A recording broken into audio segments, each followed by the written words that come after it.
In the land of Skyrim, when you are making your ultra-hardened, dragon-slaying Dovahkiin badass that is fighting dragons one day and being a distant parent the next, you may want something to give you a bit of an edge. And if it's an edge you want, might I introduce to you the Standing Stones. 13 standing stones that dot Skyrim's landscapes, each with a unique ability that is sure to make your enemies call on the Dark Brotherhood or Morag Tong to eliminate themselves rather than face you.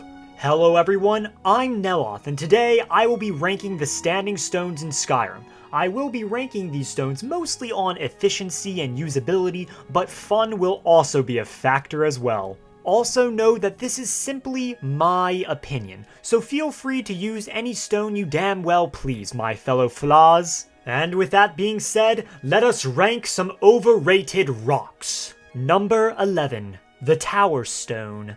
The Tower Stone is without a doubt the most useless standing stone in the game. Its description reads, "Those under the sign of the tower have the option to automatically open expert or lower locks." Now, that might sound pretty nice at face value, but here's the issue. Lockpicking in this game may be annoying and even difficult at times, but I promise you, if you pick enough locks, you will be able to do any lock no matter the difficulty with relative ease. Additionally, lockpicks are extremely easy to acquire off of bandits and chests, so it's not like you will ever truly run out of them. And lastly, and also most importantly, it only goes up to expert locks. Now, if it reached master locks, I think you could make an argument of using it, but if you can't use the stone on the most difficult and annoying lock level in the game, what's even the point?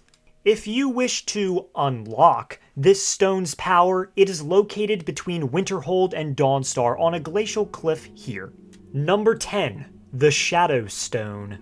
The Shadow Stone description reads, "Once a day, those under the sign of the shadow can become invisible for an extended period." Now, this stone could be useful for stealth playthroughs early on in the game, however, you can easily use an invisibility spell from the illusion tree, or you could just find or make invisibility potions to make the same effect.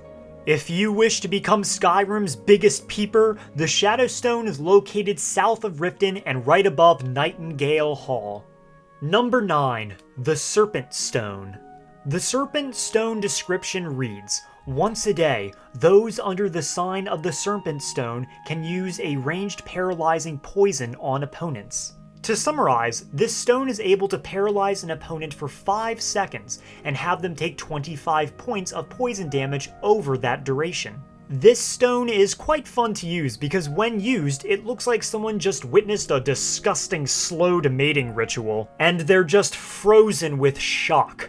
The power can be used for a little bit of fun, however, there are already spells and poisons that allow you to paralyze your opponents without the use of a standing stone, and the poison damage is so minimal once you get into the mid and end game that it is simply useless.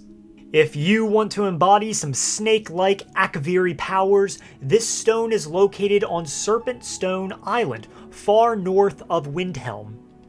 Number 8. The Guardian Stones. The Guardian Stones are 3 separate standing stones that level either warrior, mage, or thief skills 20% faster. I am grouping these stones together because they each do the exact same thing and they are located literal feet away from each other. Now, many will tell you that these standing stones are very useful early in the game, and once you get out of Helgen, I would agree.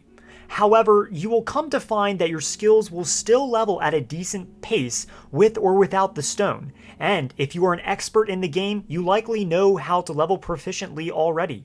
These stones are good for the beginning and for those who want to power level, but not much else besides that.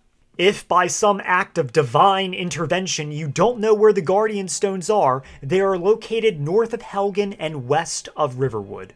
Number 7. The Lover's Stone. The Lover's Stone is basically the better version of the Guardian Stones. Its description reads, "Those under the sign of the lover will always feel a lover's comfort. All skills improve faster."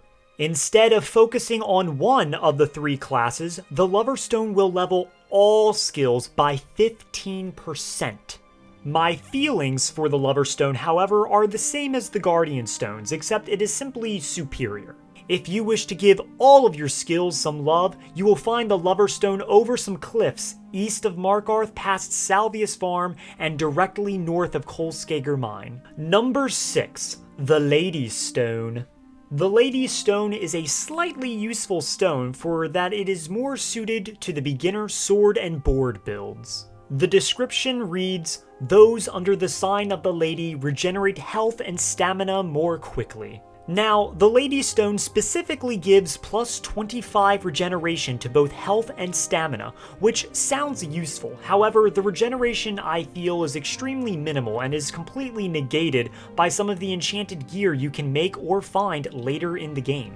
The only reason I ranked the Lady's Stone so high is because unlike the rest, it can be helpful as a nice passive early on in the game, and could unknowingly save your life if you're as careless as a naked Nord in Vardenfell. If you wish to acquire this matriarchal stone, it is located directly west of Riverwood and the Guardian Stones on an island in the middle of Lake Ilianata. Number 5. The Apprentice Stone. The Apprentice Stone is a useful glass cannon stone, applicable to those who like casting a bunch of spells early on in the game. The description of this stone reads, "Those under the sign of the Apprentice recover magicka faster, but are more susceptible to magicka damage."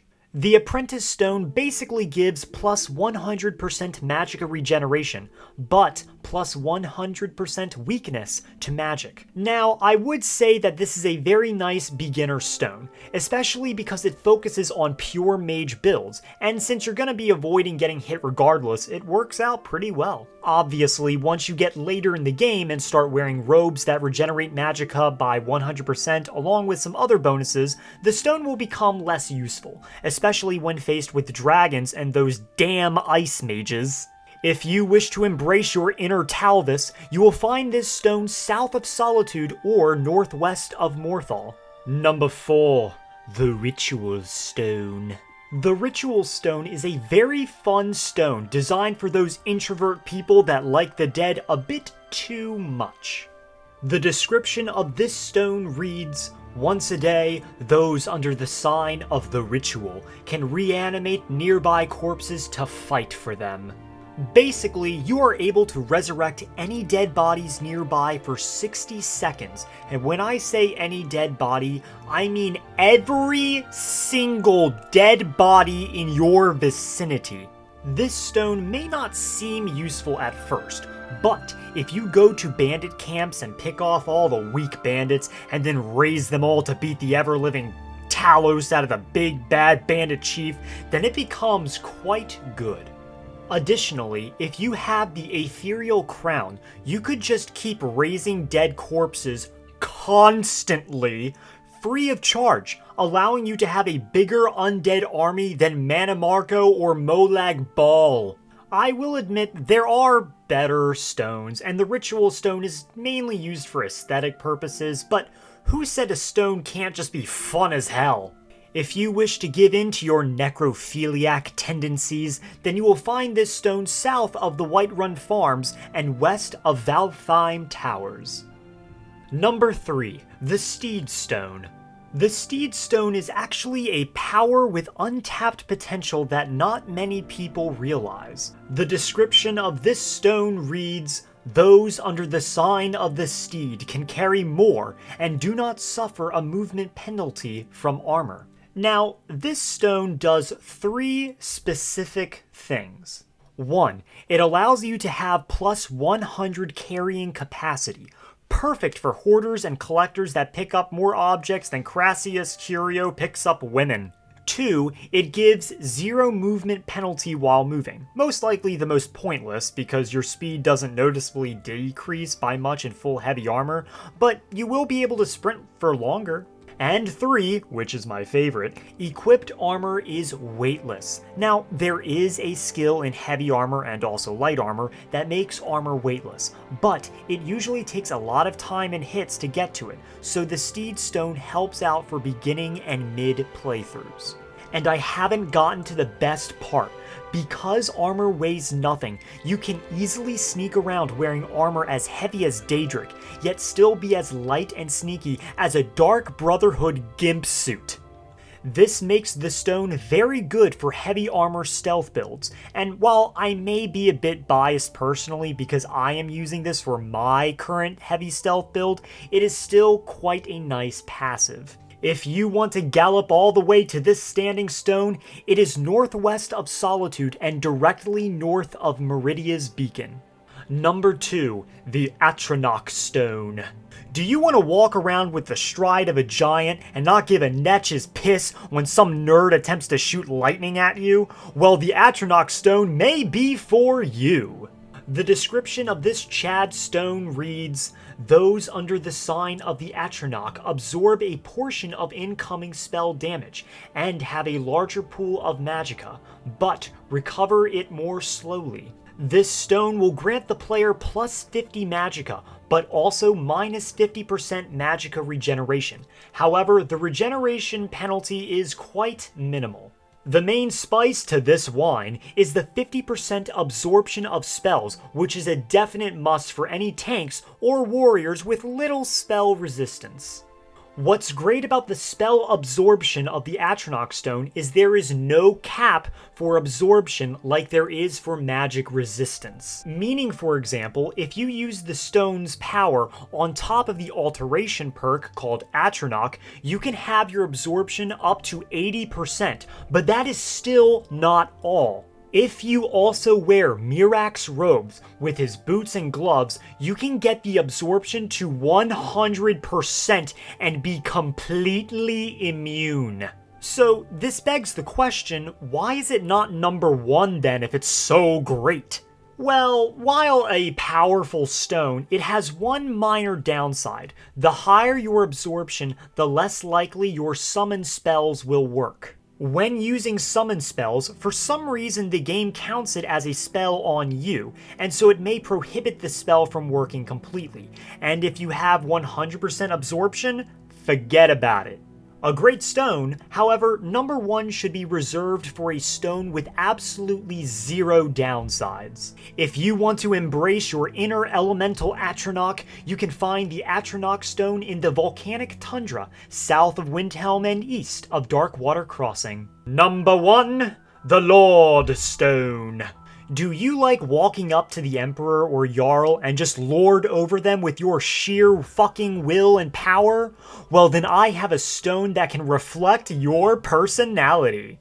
The description of this kingly stone is, "Those under the sign of the Lord are more resistant to both magic and physical damage." This stone is more straightforward than others. It grants the user plus 50 armor, even if you're not wearing any, and plus 25% magic resistance. Additionally, while the magic resistance cap is 85%, this stone can help you achieve that cap, which is still very, very powerful. All you will need to do is be a Breton, have the Agent of Mara passive, invest 3 points in magic resistance, and obviously have the Lord Stone. Now, if you want to tank all that magic in the world, but still also want to use conjuration summon spells, this is the stone for you.